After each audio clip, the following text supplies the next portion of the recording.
Welcome back to 12 Days in March. We'll continue our discussion of thyroid disorders, this time focusing on hyperthyroidism secondary to inflammatory disorders. I use the modifier of inflammatory disorders to distinguish from toxic or hyperfunctioning nodules that will be covered in the next section. Let's again agree upon our definition of hyperthyroidism. It is the free T4, not the total T4. I think I've mentioned this 100 times already, so I won't dwell on the point, but the prototypic conditions with elevated total T4, but normal TSH is pregnancy and oral contraceptive pill use. If you're not familiar with this concept, please revisit the lectures on thyroid hormone synthesis presented earlier in the series. As far as the conditions we'll be covering, this section will review Graves' disease, pictured here with an elevated radioactive iodide uptake. We'll cover thyroiditis, both of the lymphocytic and granulomatous variety, pictured here with a decreased radioactive iodide uptake, and we'll cover hot or toxic nodules in the next section, along with goiter. Feel free to note the numerous names or descriptors of the thyroiditis conditions. I favor the descriptors of lymphocytic and granulomatous as they will help with our understanding of the pathogenesis. Other names are applied, including silent versus painful. Lymphocytic, as we shall see, shares similar pathologic features with postpartum thyroiditis and hashitoxicosis that we reviewed in the last section on hypothyroidism. To understand thyroiditis versus Graves', you have to understand the radioactive iodide uptake. In thyroiditis, the gland is injured or damaged. Hormone comes pouring out of the damaged gland, including T4 and thyroglobulin. There is no uptake of radioisotope because the hyperthyroid state associated with thyroiditis is due to injury, not overproduction of hormone. Contrast that with Graves'. In Graves', the gland is stimulated by thyroid-stimulating immunoglobulin. It behaves just like TSH, stimulating those sodium iodide transporters with the result of increasing uptake of iodide and increasing synthesis and release of T4. So the scan in Graves' reflects the pathophysiology, increased radioactive iodide uptake. Moving forward, we'll briefly review the language of hyperthyroidism. As with the signs and symptoms of hypothyroidism, the language of hyperthyroidism can be expressed in terms of metabolic rate, matrix formation, and stimulation of the adrenal receptor.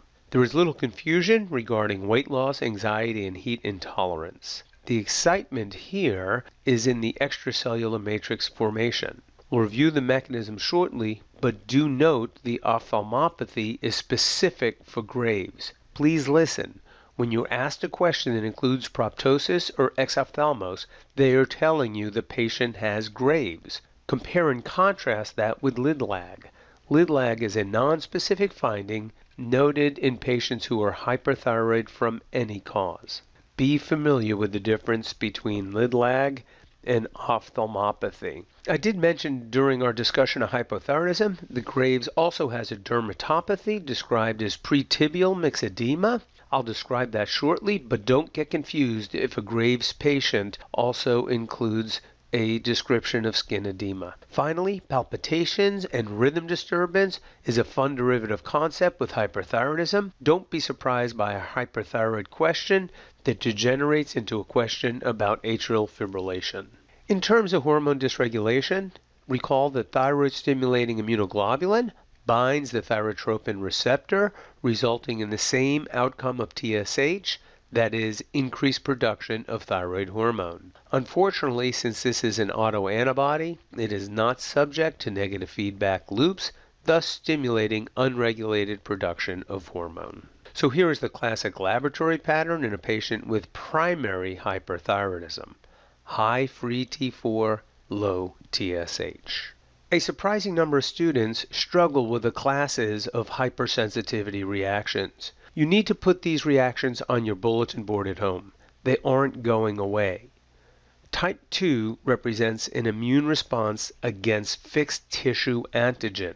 The prototypic type 2 hypersensitivity reaction is Goodpasture syndrome, that is immunoglobulin directed against type 4 collagen. That collagen is fixed. and ain't traveling anywhere. That is the prototypic type 2 hypersensitivity reaction. I like Goulgen's nutty philosophy about remembering one and the other is the other. It makes sense. If easier to remember type 3 hypersensitivity reaction, 3 as in SLE, SLE has 3 letters, and we all know that SLE is about immune complex deposition. So type 2 is immunoglobulin against fixed tissue. Type 3 reflects damage from immune complex deposition. Remember it however you wish, but questions on these reactions are here to stay. There is no reason to get these wrong. Graves' disease is a type 2 hypersensitivity reaction. Okay, in one of the earlier sections we reviewed secondary hyperthyroidism. Secondary refers to the pituitary. In this instance, the pituitary has an autonomously functioning TSH adenoma. It secretes TSH, stimulating thyroid hormone synthesis. The patient will have classic signs and symptoms of hyperthyroidism with a high T4, but the TSH will be elevated instead of suppressed. The TRH, if they ask, will be suppressed. All right, let's get going on the disorders. We'll start with the most important one, Graves' disease. Please note, Graves is characterized by a triad of symptoms including thyroid, eye, and skin involvement. It is an autoimmune disorder in part mediated by the production of autoantibody against the TSH receptor. It binds the receptor, triggering the G-coupled protein pathway previously reviewed. So here is a key point. If you think of the autoantibody only, you will be missing the boat on Graves. This disorder is associated with activation of T cells, with secretion of cytokines that stimulate fibroblasts, with the production of extracellular matrix proteins in the form of glycosaminoglycans. It is this process that is responsible for the skin and ocular infiltrative disorders. Compare and contrast that with hypothyroidism, where mucopolysaccharides are synthesized and not degraded. The implication of this process mostly has to do with treatment.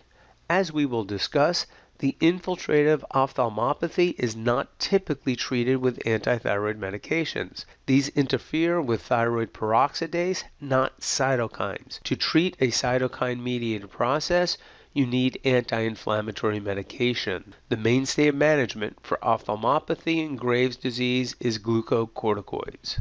Let's review the pathology. This should be easy as we've already reviewed TSH as a trophic hormone. Thyroid-stimulating immunoglobulin has the same effect. So we'll see hypertrophy and hyperplasia of follicular epithelial cells with resultant crowding of the follicle. Crowding of the follicles, or follicular crowding, may be the pathologic buzz phrase for Graves. Recall this image of a normal follicle with healthy appearing cuboidal epithelial cells. Now let's look at Graves. We have hyperplasia and hypertrophy noted. Note also the presence of scalloping. This literally represents resorption of thyroid hormone from the follicle. Not only is T4 being absorbed, but so is thyroglobulin, accounting for the elevated values seen in Graves. Not pictured here is the TSH-mediated increase in activity and density of the iodide channels, correlating with the increased iodide uptake seen in Graves and represented on the radioactive iodide uptake scan. To repeat, here are the activated T cells secreting cytokines that result in extracellular matrix formation, edema, and deposition of adipose cells. A similar process is going on in the skin, forming the prototypic pretibial myxedema. The final pathologic finding in Graves is the presence of germinal centers. In addition to T cell activation, B cells and plasma cells are present, which may give rise to germinal centers. Be aware that germinal centers are also seen in lymphocytic thyroiditis and Hashimoto's thyroiditis. Clinically, these patients present with signs and symptoms of hyperthyroidism. The gland is diffusely enlarged. A bruit may be appreciated. I only mention the bruit to underscore the hypervascular and hypermetabolic state of the thyroid. Exophthalmos and dermatopathy, characterized by pretibial myxedema, are the other characteristic features. In terms of diagnostic testing, the TSH is suppressed, the free T4 is elevated, and as shown previously, the thyroglobulin level is elevated due to increased resorption of colloid. Thyroid-stimulating immunoglobulin will be present, and the key diagnostic test is the radioactive iodide scan. Diffuse uptake is noted, effectively excluding the diagnosis of thyroiditis. Please note, the radioactive iodide uptake may be expressed in the form of a graph that we'll review on the next slide. But be familiar with these diagnostic features. They will appear in one form or another. As mentioned, the information is finite. There are only so many ways they can nail you on Graves. We've previously reviewed these scans, but this is the money. Increased uptake in Graves' disease, decreased uptake in thyroiditis. As for the graph, it's pretty straightforward, simply comparing iodide uptake over time. Here you see a patient with Graves' disease, increased uptake compared to normal. A patient with thyroiditis will be noted with decreased radioiodide uptake. As for treatment, the patient will be started on antithyroid medications. Recall that PTU blocks the peripheral conversion of T4 to T3, whereas methimazole does not. When starting methimazole, the patient will also initiate therapy with beta blockers that do inhibit that conversion. Definitive therapy can be pursued with radioactive I-131, or surgery can be considered if the patient has compressive symptoms. The other key point is the use of glucocorticoids for ocular involvement. Recall, T-cells secrete cytokines in Graves. Antithyroid drugs do not affect cytokines. Definitive therapy involves use of corticosteroids. OMG, it's a pop quiz. This really is a great question. So what are the key pathologic similarities and differences between Graves and a TSH-secreting adenoma? Think about it. They both stimulate the thyrotropin receptor. The similarities, they both exhibit changes of trophism. That is, there will be hypertrophy, hyperplasia, scalloping, and crowding of the follicle. The difference, however, is the adenoma does not elaborate cytokines, so no infiltrative or inflammatory pathology will be noted. Let's move our discussion to thyroiditis. Two varieties that we'll cover include lymphocytic and granulomatous. Recall that thyroiditis is related to injury of the gland. If you can keep this in mind, these will be pretty straightforward. That is, once you accept the concept of thyroid injury, the main distinctions will be in the pattern of injury, with one being autoimmune and the other being inflammatory response to viral infection. So in terms of injury, the gland releases preformed products including T4 and thyroglobulin. As for uptake, the gland is damaged and does not take up radioactive iodine. Here is a graphic display of the course of illness in a patient with thyroiditis. Note the initial hyperthyroid response corresponding to glandular damage. Thyroid hormone is released and TSH is suppressed, and there is no radioactive iodide uptake. From a pathophysiologic point of view, I'll mention the transient hypothyroid phase. It just underscores the gland is damaged. Preformed hormone was released, and now the gland is struggling to recover function. It was damaged, and it is in a recovery phase trying to reform healthy follicles. So the transient hypothyroid phase correlates with a gland in recovery. Ultimately, the gland does recover, and the patient will become euthyroid. This is a key point. The patient with granulomatous or viral thyroiditis recovers and the story ends. The patient with lymphocytic thyroiditis may have recurrent pattern of injury and go on to develop hypothyroidism.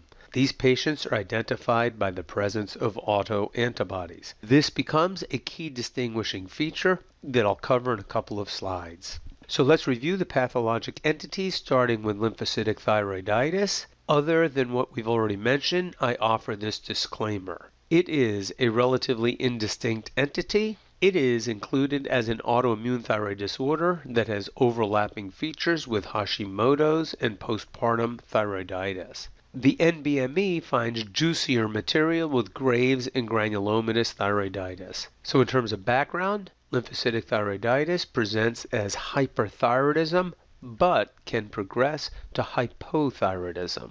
It is considered a variant of Hashimoto's with pathologic and serologic similarities in the form of autoantibodies. It resembles Hashimoto's with lymphocytic infiltration and large germinal centers. Fibrosis and Hurdle cell metaplasia is lacking. In terms of clinical presentation, the patient may present with mild symptoms of hyperthyroidism. The gland may be mildly enlarged, but it is not tender.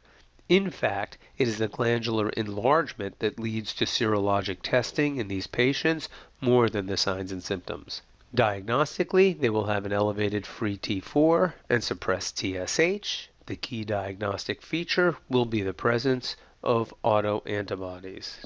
Pathologically, this is the same as postpartum thyroiditis, with postpartum occurring in the first year after birth. Postpartum does have an increased association with the presence of autoantibodies. Finally, treatment is just supportive depending on signs and symptoms at the time of presentation. If significant hyperthyroid symptoms, beta blockers and antithyroid drugs are used. If significant symptoms during the hypothyroid phase, thyroxine supplements are started. Let's move along to granulomatous thyroiditis. This entity definitely gets more play by the NBME for reasons I'll mention. So these patients come in with a complaint of doc, I have a sore throat. On exam, the soreness is observed in the form of a large focally tender thyroid gland. In terms of pathogenesis, it is triggered by an antecedent viral infection with stimulation of cytotoxic T cells against thyroid antigens. Since it is initiated by a viral infection, it is not progressive. That is, it is a self-limited process. This becomes fodder for test questions, as we'll subsequently cover. The pathology includes an early and late phase.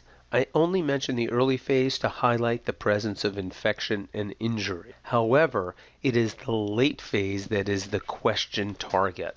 Lymphocytic infiltrate and activated macrophage presenting as giant cells. It is the giant cell that is the pathologic hallmark of this condition.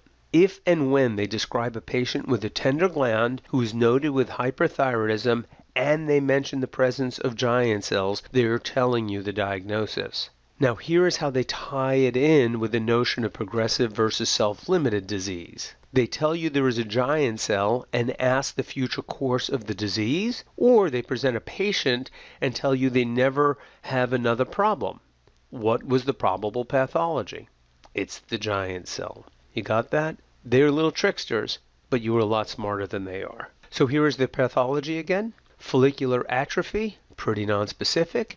Inflammatory infiltrate, pretty nonspecific. Multinucleate giant cell, bingo. They just gave you the diagnosis and you are ready for their derivative treachery. Please note, the multinucleate giant cell may also be seen in anaplastic carcinoma. There will be no confusion. This is a post-infectious hyperthyroidism. Anaplastic carcinoma is an awful malignancy that we'll cover shortly. In terms of clinical presentation, the patient will present with signs and symptoms of hyperthyroidism. They may or may not have signs and symptoms of a viral prodrome. The exam will reveal an enlarged and tender gland. This phase is transient, lasting anywhere from weeks to a couple of months. Diagnostically, they will have a high T4 and low TSH. When you get this combination of test results, your next test is a radioactive iodide uptake. Yes, serologies will be ordered, but the uptake is key. They, of course, have decreased uptake as previously shown. Inflammatory markers may be elevated, but these are nonspecific, and more importantly, they will not have autoantibodies. Treatment consists of anti-inflammatory meds in the form of aspirin or nonsteroidal anti-inflammatory drugs. Anti-adrenergics may be used if very symptomatic. In just a moment, we'll be able to bring all this together with a case that presented to the office while I was writing this section. Beforehand, I need to clean up a couple of loose ends that best fit into this section. Let me just remind you that hyperfunctioning nodules can also present with hyperthyroidism. They will have low TSH, high T4, the presence of a nodule, and a radioactive iodide uptake consistent with that nodule. We'll discuss nodules and goiter in the next section. Before getting to the case, I need to present a brief drive-by on Rydell's thyroiditis. I offer another disclaimer to draw your attention to what will matter. I've rarely seen a question where Rydell's is the primary focus of inquiry. More commonly, the pathology is included as a distractor, so I'll review this information to make your life easier when negotiating thyroid pathology. If you focus on this line in iron-hard tumefaction of the thyroid, there is no other condition that is described in that manner. So what is that iron-hard tumefaction? It is painless yet extensive fibrosis. The fibrosis involves the neck and surrounding structures. It can be so extensive as to cause hypoparathyroidism. That's pretty extensive and reinforces the key notion about the fibrosis extending beyond the capsule of the gland. Given the firmness, malignancy must be ruled out. Pathogenesis is included informationally if anyone is interested. Here's the money. Pathology. Dense collagenous fibrous tissue with a mononuclear infiltrate.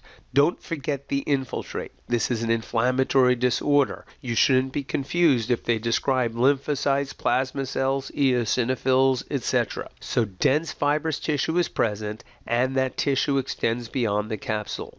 This is a prototypic infiltrative disorder of the thyroid gland. So that will wrap up our discussion of the thyroid disorders. I do think it is worth sticking with this presentation for one more moment. By reviewing this case, it should bring together some disparate pieces of information. So a patient presents with involuntary weight loss, loose stools, and tremulousness. No viral prodrome is reported. On physical exam, his heart rate is 108 and regular. Lid lag is observed. He has 4+ reflexes. The thyroid gland is non-tender but mildly enlarged. Thyroid functions are sent and they return with these values. Note the high free T4 and suppressed TSH. So in real time, additional serologies are ordered, including thyroid-stimulating immunoglobulin and autoantibodies to distinguish between Graves and thyroiditis. Thyroglobulin is obtained. Remember, our differential diagnosis includes surreptitious hormone use. Given the degree of symptoms, beta receptor antagonist was started, and then the definitive test was ordered, the radioactive iodide uptake. If the scan returns demonstrating increased uptake, a diagnosis of Graves' disease is made. Serologies will ultimately return as confirmatory. If the scan returns looking like this, we'll await our serologies and thyroglobulin level. If the antibodies are negative and thyroglobulin level is elevated, it confirms the diagnosis of granulomatous thyroiditis. If the antibodies are positive and the thyroglobulin level is elevated, lymphocytic thyroiditis is diagnosed. If the antibodies are negative and thyroglobulin is negative, then one would suspect the diagnosis of surreptitious or exogenous thyroid hormone use. On the boards, they always portray the surreptitious hormone user as a healthcare worker. Just as a reminder, the patient certainly could have a toxic nodule. So this is our patient scan. He was confirmed with a diagnosis of Graves' disease. And don't forget this important derivative question: what is the treatment of choice for ocular involvement? The answer is glucocorticoids. And that concludes our discussion of inflammatory disorders causing hyperthyroidism. In the next section, we will review thyroid enlargement and nodules. Thank you.